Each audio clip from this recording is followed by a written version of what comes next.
Wow, those guys will be hard to top in entertainment value, so we'll see. I'll do my best. Great, thank you. So, a lot of you work with designing physical environments, building things, building how people interact with their environment. And what I work with is designing decision environments. How do we make decisions when we're confronted with two or more choices? And how we make decisions can, of course, have a large influence on how we behave in sustainability context. That can be social, that can be compared to the environment, but it can also be so many other choices we make in our life every single day. There are some estimations saying that we make about 35,000 different choices every day, but only very few of them we actually really deliberately think about, and others we really make through habits or through the way that context is designed. So what I do research on is to think about how can we make all these little decisions we make every day a little bit easier for us and maybe get a little bit better outcome than what we would get otherwise if we don't think about how these decision environments are designed. So I have a little example here. This is from a study done by the Behavioral Insights team. They're a governmental unit in the UK, and they're working with all different types of units in the government to think about how can we improve people's choices for the better, and why aren't people responding to the incentives that we set to them. So here you see an addict. I think the Swedish word for it is vind, so right? Or you might picture a garage or something like that. And the idea that the government had, they wanted people to isolate or insulate their roofs. So if you've ever been to the UK, you probably know that compared to Sweden or also Germany, where I'm from, well, I guess they can improve a little bit on the insulation of the houses. Maybe close the windows. I was recently at a friend of mine in London, and I said, like, oh, can we maybe close the window? It's a bit cold. She's like, no, they're closed. It's just, this is the draft. So the UK has this strong interest to get people to insulate their roofs, and they're also paying quite a lot of subsidies. So here in this case, they had subsidies, and from a rational perspective, people should take them up. Because the subsidy, together with energy savings that you would have in the, I think this was 2 or 3 years even, would already recoup all the costs that you would have from putting this insulation in. But still, people were just not taking them up. And they were increasing the subsidies, and nothing was happening. So they asked this Behavioral Insights team and said, can you come in and think about what are we missing here? Why don't these monetary incentives work to change people's behavior? So they designed different interventions, and then what they did is they said, well, instead of giving them subsidy for the insulation, let's give them a coupon and a flyer for a cleaning service. So these people who come in, who clean up your attic, who drive the stuff to Mirna or to the recycling station, so that once you have all that cleared out, you can put the insulation up.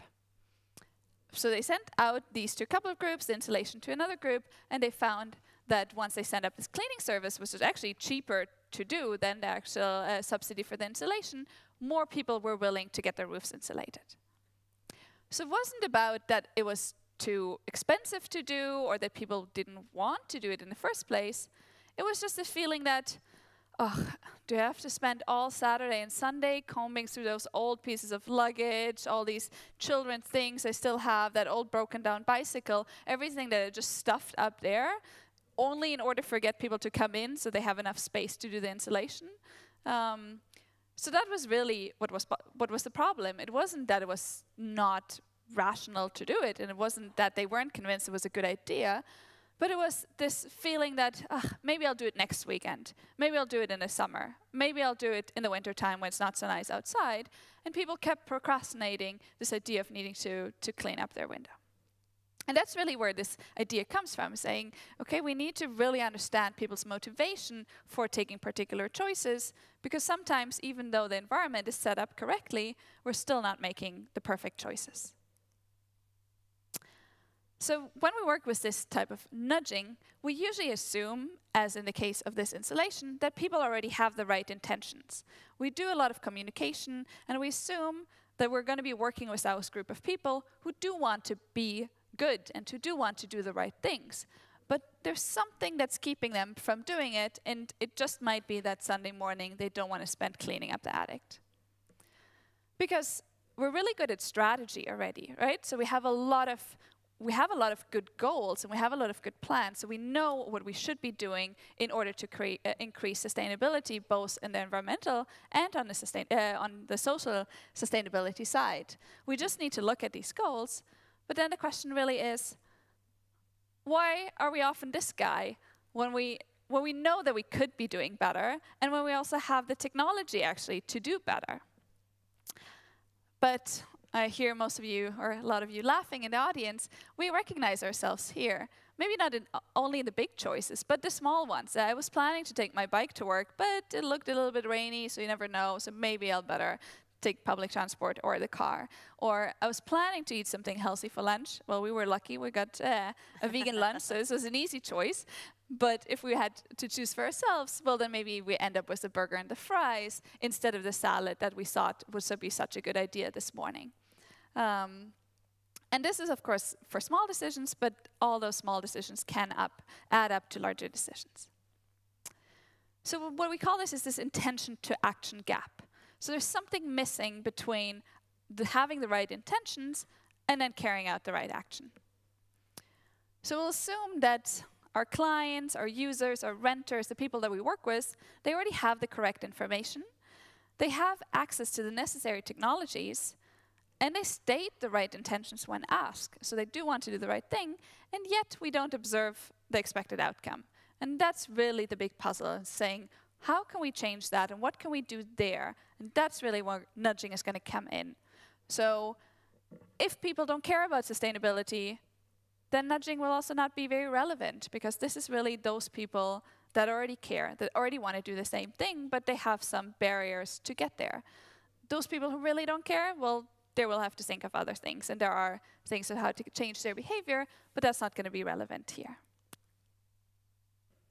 So let's take a step back. I already said this a little bit about this idea of Homer Simpson, and I hope you all know Mr. Spock. So he's this super rational being from Star Trek, a fictional character that never gets distracted, never gets led by emotions. If Mr. Spock plans to eat a salad in the morning, he's going to eat a salad for lunch. There's nothing that's keeping him from that. So he always does what's best for him in the long run and what's really rational. But then we all have this Homer Simpson in us, and he gets very tempted by donuts. He quickly forgets things. He wanted to send in that report to his superiors, and then somehow other stuff got in the way, and suddenly it's late at night, and he still forgot. But all of us have these two types of systems in our brain. So for some decisions that we care a lot about, we're quite rational. So if we're buying a house, or if we're planning something long term, when we're in this cold state where we're rationally sitting down, making plans, looking at the costs and benefits. So there we can be quite reflective and self-aware. But all these other smaller decisions we make during the day, these are very fast and automatic and subconscious, and often also quite emotional. So now you might ask yourself, well, isn't it better if we all make all our decisions in a very rational way? Wouldn't that be better for sustainability and also for our other life goals?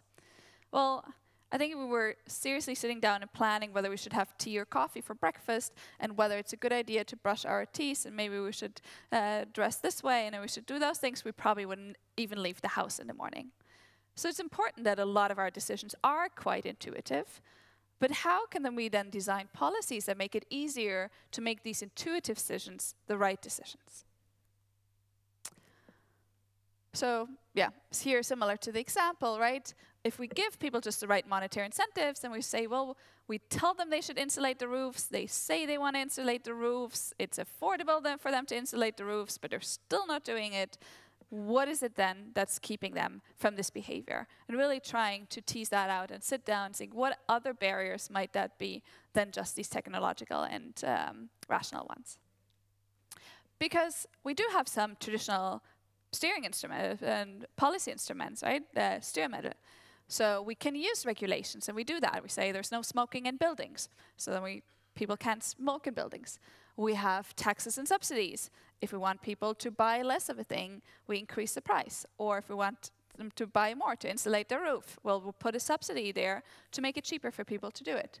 And then, of course, we work a lot with information, trying to inform people to then make educated and rational decisions. But these steering instruments often don't work for these quick decisions because they are not as deliberate.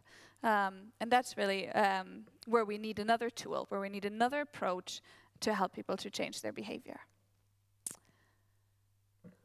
All of us are biased, right? It's not just the other people sitting next to you who have these Homer Simpson brains. All of us do. And there's so many different biases that affect our decision making that we are often maybe not completely aware of. I think one we all know definitely is overconfidence, right? If you think, oh, this project will be done in the next 6 months and this is going to be the price, I don't know if ever any one of you has done such a project. Usually it takes a bit longer than we thought, and usually it's a bit more expensive, or less is being delivered. Maybe not your projects, but you definitely know other people who had that problem with their projects. Availability bias, things like we're discussing with somebody, we're arguing about something, and then the first thing that comes to our mind, we think that's super probable just because we read that in the news. Oh, I read this article yesterday, that must be a huge problem. This is, of course, also something when we talk about integration, right? These ideas, you hear this one story about this one immigrant who did this one thing, and suddenly you extrapolate to, yeah, this is what the whole group is doing. So these tiny little stories can become quite relevant. But there's a lot. If you could go on Wikipedia, you'd probably find about 250 of the biases. And what we do in behavioral science is really to try to classify them and see how they affect our decision making in lots of different situations. It is really hard work to overcome our biases, even if we are aware of them. So many of these biases we can become aware of. People can say, I mean, with projects, for example, we might say, well, we're always overconfident in planning, so maybe we want to take that into consideration and have a bigger budget or have a longer deadline. But it's really difficult to overcome these biases, so sometimes it can make sense from somebody on the outside to try to help us design a better choice architecture, so a better way of presenting decisions that makes it easier for us to take these biases into consideration or to make the better choice. And I'm going to show you a couple of examples of how that can look like. But again, here is this word, this idea of choice architecture, and this really means something very similar to traditional architecture. How do we design buildings so people find it easy to find the right place? Right? You know a building is well designed if it's easy to find the bathrooms, it's easy to find the venue, it's easy to find the elevator without having to spend a lot of time thinking about where would be a smart way to place the bathrooms. You just intuitively go there and find them without deliberately thinking about it. You always know you're in a badly designed building if it's really difficult and you spent the whole break later on trying to find the bathroom. I think they're downstairs, by the way, so if somebody's wondering. Okay, so nudging is really the idea that it's a policy tool, and what it does is to redesign decision-making context in order to change behavior. So it's really a very simple definition of it, and thinking, okay, why do they seem to be going the wrong way when we think it would be so obvious that they should be going the right way and that that's actually in their best interest? A bit more detailed definition of it, and this comes from this book, Nudge, the one that came up with the term. Nursing, I've actually never heard as an inspiration for it. So they do mean nudge in a way, like using the elbow a bit. Actually, the book was supposed to be called Libertarian Paternalism, but then the editor said that's not going to sell well, so let's give it a bit more, easy to remember name. So it was actually the editor and not really the scientist behind it. So Richard Thaler, who won the Nobel Prize last fall, and Cass Sunstein, he just won the Holstein Prize in Norway. He's a lawyer, and they wrote this book. So it is really a policy instrument. But more and more, also companies and organizations are seeing the value of this and adding this into their way of thinking. So because they're mostly economists who coined this, the definition here says an aspect of the choice architecture that alters people's behavior in a predictable way without restricting choice or without changing the monetary incentives. So we don't want to take choice away from people. We still want them to be able to do everything they want, but we want to make it a little bit easier to do the thing that is better for them in the long run, or that's better for society. And we also don't want to change the price, right? So that will be a tax or a subsidy. So in addition to our policy toolkit that we had before, we now have a fourth component, nudging, which can be used in together with the other policy instruments. Sometimes it might be a better way to substitute it, but it is really a fourth component that we can use if we want to think about how can we help people behave in their best interest. So now I'm going to talk about a couple of different examples where we see, so what is this nudging actually in practice? So what can it look like? What are we influenced by? And for that, I'm just going to assume, this is a short talk, that, as I said before, we're influenced by context. We are quite lazy, so there's a lot of evidence that if we're sitting in a living room and the washing machine or the dryer is making this beeping sound upstairs, it takes a long time until we manage to turn that off. So it's really this small laziness things. It's just turning something off or just replying something, not the big things, the small things. We care about what others think about us and how we compare to others. And, well, we're incredibly forgetful with all the different things that are capturing our attention. It's very easy that we forget things that we had planned to do. So if you walk into a typical coffee chain in Sweden, somewhere else in the world, you might be confronted with these three cup sizes. So what do you think is the most popular cup size? Medium. Medium? So, right, we're in Sweden, lagom is best. So, of course, medium. But medium is also quite popular in other countries. So, the study also in Singapore was also medium. And then they ask people, and they say, so why did you pick medium? I mean, is this the amount of coffee you want to drink, right? People might have a certain amount of coffee that they like, and they say, yeah, because the small one, that's not enough coffee, and the big one is too much coffee, but the middle one is the right amount of coffee. That's how much coffee I want to drink. I say, okay. So then they do the same thing the next day, and people are confronted with this assortment. What do you think is the most popular cup size? The middle one, right? And again, the people are asked, it's like, oh, so why did you pick this one? They're like, yeah, it's the right amount of coffee. It's not too little, it's not too much, it's just the amount of coffee that I wanted to drink, right? So let's abstract from price differences and these things that companies might use, but really just imagine they would be all of a similar price. We're so confronted, I'm sure a lot of you now we're laughing in the audience. This is something that we're influenced by. And ex post, we can then rationalize our choices and say, yeah, I picked this because this was the perfect size.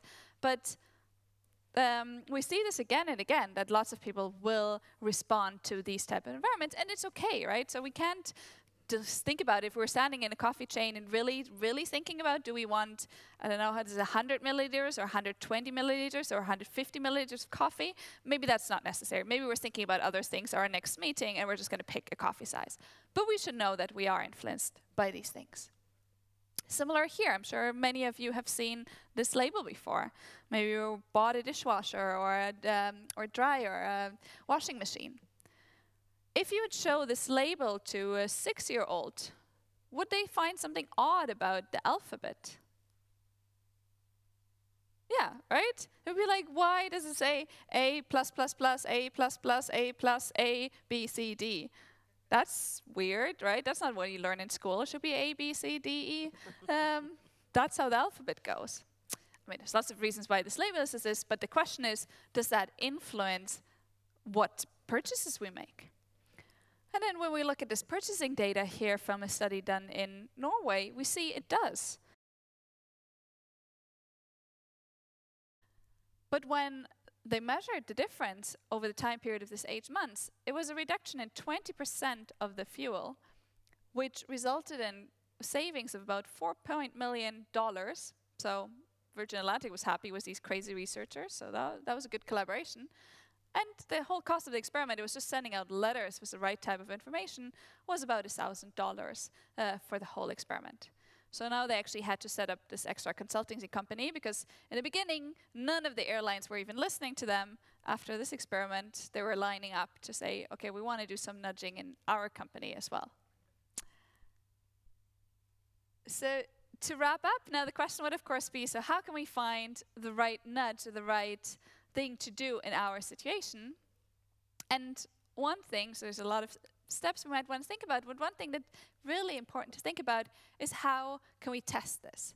Because as I said earlier, our own overconfidence, our own belief that we know what motivates other people and that we know how they will behave in certain situations and that we can just sit down, brainstorm, and then come up with this perfect solution which we're going to implement and then people will change, is unlikely to happen.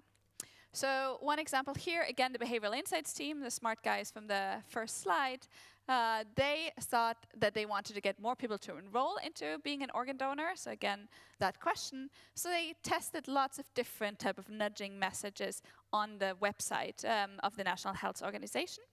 And then they wrote down and they thought, okay, based on theory, based on our thoughts, what do we think is going to work best? So they said, well, probably this one here was a picture, right? I don't know what you were looking at. You can't, I mean, you're not supposed to read all the text, but this one kind of draws you in and maybe it really makes it salient that there's other people's lives at stake. So this is something that we want to care about. So they said, okay, we think this is going to be the winner, but we're going to test it compared to some other type of messages. So they did A/B testing just randomly on the computer. Everybody who went to the website saw a different sign. This was the outcome. And it was not the number 7 there, but it was this number 3. It was the worst outcome. The fewest people signed up to become organ donors when there was this picture of people. So now, after seeing this, you could say, yeah, maybe it felt too personal, or maybe the people were looking too happy, or maybe it was a stock photo, so it seemed a bit like marketing. So afterwards, you can come up with all these different reasons for why this particular thing didn't work. But if you hadn't tested in an objective way and said, okay, let's try a couple of things and see what happens, you wouldn't have known which one is the right one. So I see that my time is up.